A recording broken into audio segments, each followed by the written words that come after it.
All right, this is lift D. We have 3 supersets, and you're gonna need dumbbells, a mini band, and a regular band. Okay, so the first one we're gonna have is lunge deadlift and Y's, T's, and W's. Okay, so the lunge deadlift, now I'm gonna do it first without the dumbbells so you can get a better feel, and then you can add dumbbells in. I would start with light dumbbells and then progress obviously as you go. So for this one, you're going to lunge forward. So we're gonna take that step forward, right? We're gonna lunge down. So almost think about your sacrum coming straight down to the floor. Then we're gonna hinge forward, come back up, and come back up. So you can do this again a couple ways. You can either just stay in this position and just do all of your reps on one side and then do all of your reps on the other. Or you can alternate going forward every time. You can also, if you don't like the forward lunge, if you feel like the forward lunge puts a little too much strain on the knee, you can always do a backwards lunge. So you would just step back, lower down, hinge, come back up, step back together. Okay, so any of those are fine to do. So for now, we'll just get into our split stance position. Again, we want to make sure that our feet are strong, especially this front foot. We want to make sure we have even balance here. Our knee is already right over our ankle. And then from here, we want to just make sure that we're almost just bringing this crease, the crease in the front of the hip and that butt cheek comes straight down towards the ground. Okay, so think of it almost like your pelvis is an elevator and it's going straight down to the ground. So from here, if we had our dumbbells in our hands, our dumbbells are at our sides, and again, our collarbones are pointing east and west. And then we bring our butt cheek straight down to the ground. We're gonna hinge our chest forward, hinge back up, and then drive through that front foot to come back up. Lower down, hinge, straighten, and up. If you notice, my head stays in line the whole time. Come down, hinge, straighten, and up. Glute lower straight down. We hinge forward, almost like we're gonna tie our shoe. Come back up, come back up. Down, hinge, straighten, and up. Good. And then switch legs, go to the other side. I would suggest starting with this. Start with no weights, start with your feet in a set position so you can get this motion down before you start adding weight and loading it, okay? So our hip is in line with our knee. Our foot is strong and stable on the ground. We take the crease and that butt cheek, we bring it straight down to the floor. We hinge ourselves forward. Everything is moving as one unit there. And then back up. Straight down to the floor. Hinge, straighten, and up, down, hinge, straighten, up, down, hinge, straighten, up, down, hinge, straighten, and up.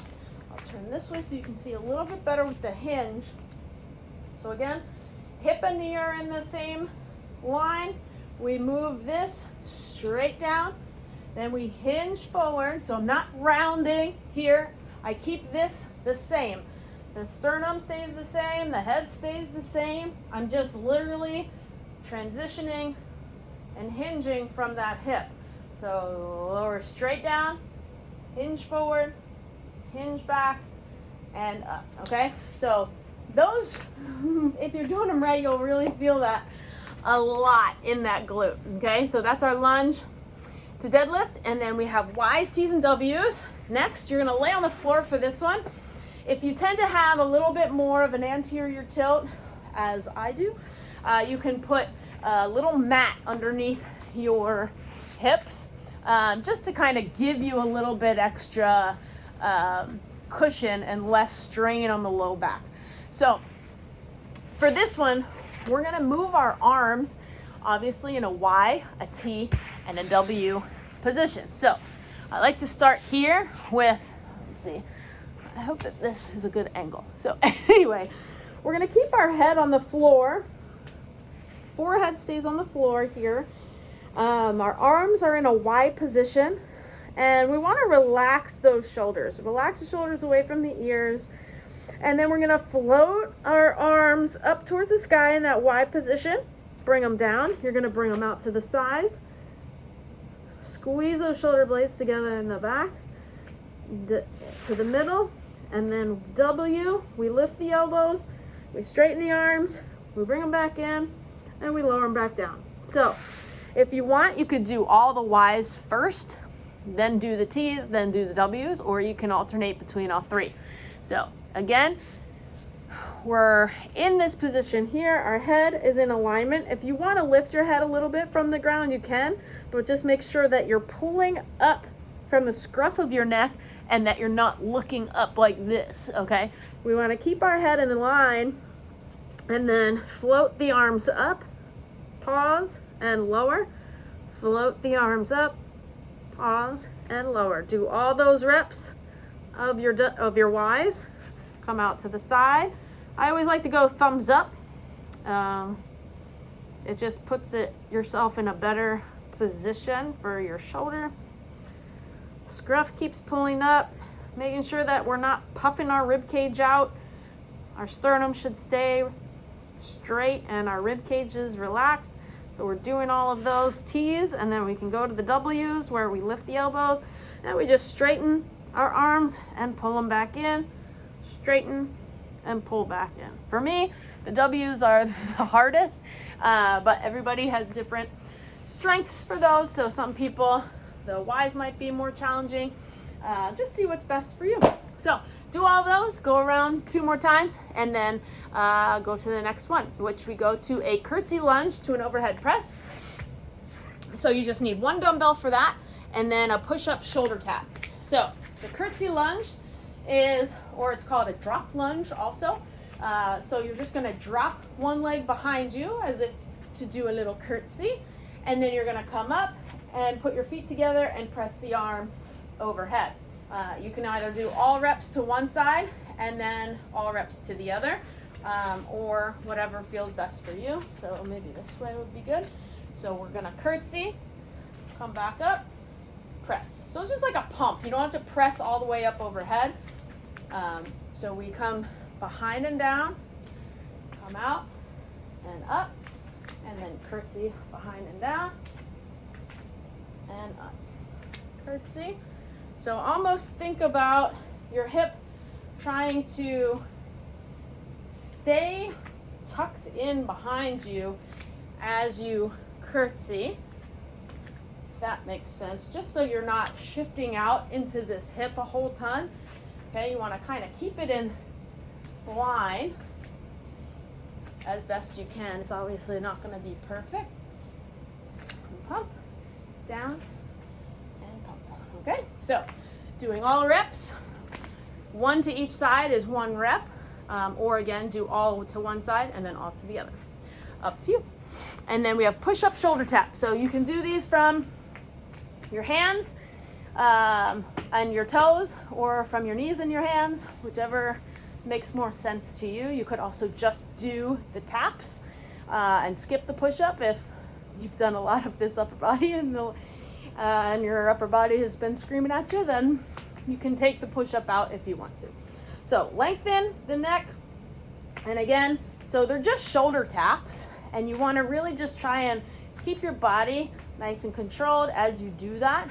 Again, if you're here, you're going to shift your weight, but you're not going to be rotating your hips. Okay, so the weight might shift to the one arm so you can lift the hand, the opposite hand, but our hips stay where our hip headlights point down towards the ground the whole time. If you want to add the push-up, you can still add the push-up. Again, fingers are spread wide, length through the neck, up on our toes, lower down, come up, shoulder tap, down, up, shoulder tap. Okay, so again, if you wanted to, You could also do this from your knees as well. So just see what makes sense for you. Then go 2 times more through both of those. And then we go to our last one, which is our band glute hip thrust, and then our band row. Okay, so for the band glute hip thrust, you're gonna place the band just above your knees. If you have a bench or a couch, something that you can place your upper body on top of. So basically, you want your shoulders and upper back to be rested on this box or couch or whatever it is. And then your feet should be shoulder width apart, and you're just gonna put a little bit of tension in your band. This is just to remind your knees to stay in line with your hips and that they're not caving in, okay? So we have our knees here, and then from here we're just gonna drop our hips down and then squeeze as we come back up. Okay, we keep our neck long. We're gonna come down and squeeze at the top. I want you to really squeeze as hard as you can. Those glutes as hard as you can at the top. Hold for 3 to 5 seconds. 1, 2, 3. Drop down. Squeeze. 1, 2, 3. Then to progress this, you can put weights on your hips, or a sandbag, or anything like that. But we're really focusing on squeezing those glutes at the top as much as possible. Then we relax our glutes. We lower down. We come up and squeeze as tight as we can. When we lower down, we think of these hip bones coming straight down towards the ground, and then up and squeeze as much as we can. Okay, so do all of those. 3-second holds at the top, and then the last exercise in that grouping is with your band. And we're just gonna step away from this. We're gonna loosen our knees, and we're gonna do each rep with a different hand position. So we'll start with palms facing down, head is lifted, chest and rib cage and shoulders are relaxed. We leave those behind. And then we're just gonna pull shoulder blades together, straighten back out, palms face each other, pull, and then palms face up, pull. Okay, palms down, palms face each other, palms face up. Okay, so you're just gonna rotate all your reps between those 3 hand positions. Really thinking about lifting the neck as our shoulders fall behind. We relax and leave them behind as we go through all of these 3 positions. Okay, so go through those 2 more times and you're done with the workout. Good job.